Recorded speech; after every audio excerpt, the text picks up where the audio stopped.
Hello, সবাইকে স্বাগত আমাদের নতুন ব্লগে। আজকে আমরা প্ল্যান করেছিলাম শাহাপুরে যাব ডিস্কো মোড়ের চা খেতে। তো ভাবিনি ওখানে গিয়ে একটা দারুণ দোকান এক্সপ্লোর করতে পারবো। দেখতে পাচ্ছ নরবেটা পেরিয়ে আমরা চলে যাচ্ছি শাহাপুর সেতু দিয়ে, নরবে পার করে আস্তে আস্তে এগোচ্ছি। ভেবেছিলাম ডিস্কো মোড়ের চাটা অনেকদিন ধরে খাইনি, খেতে যাব। গোল্ডেন ক্লিম রিসর্টটা পার করেই আমরা পৌঁছে যাব এই চপের দোকানটাতে। অপোজিটে স্মার্ট পয়েন্ট, ঠিক তার অপোজিটেই এই চপের দোকান রাজু চপ ভান্ডার, যেখানে আগে ডিস্কো মোড়ের চা পাওয়া যেত তার ঠিক সামনেই এই নতুন দোকানটা খুলেছে। দাদার ব্যবহার ভীষণ ভালো, তবে দেখতেই পাচ্ছ এত ভিড় থাকায় সময় দেওয়াটা খুব কঠিন হয়ে পড়ছে তার জন্য। আমরা যথারীতি সমস্ত অর্ডার দিয়ে দিলাম, আর এই দেখো আমাদের অর্ডারগুলো ভাজতে শুরু করে দিয়েছে। আর তোমাদের সুবিধার্থে মেনু কার্ডটাও দিয়ে দিলাম। দেখতেই পাচ্ছ সবগুলোই খুবই রিজনেবল প্রাইসে। এই যে দোকানটা ভালো করে দেখে নাও, মহাপীঠ Tarapith Raju chop varieties.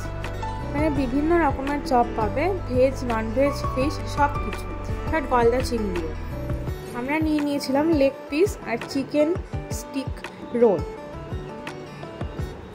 Chicken stick রোলটা কিন্তু হেভি খেতে, ওর খেয়ে এত ভালো লেগেছে ও আরেকটা নিয়েছিল।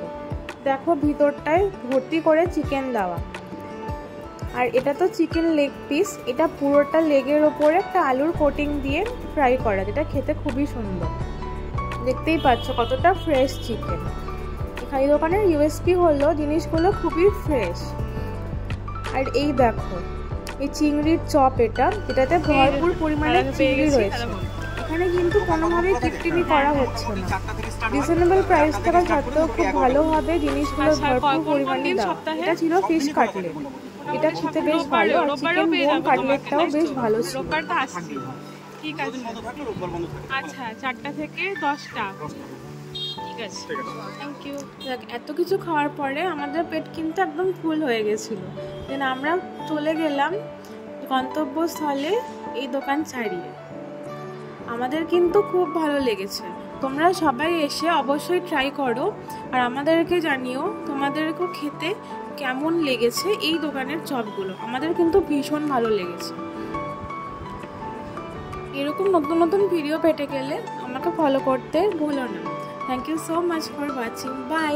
অ্যান্ড গিয়ে একটা রিভিউ আমাকে অবশ্যই দেবে। Subscribe for more.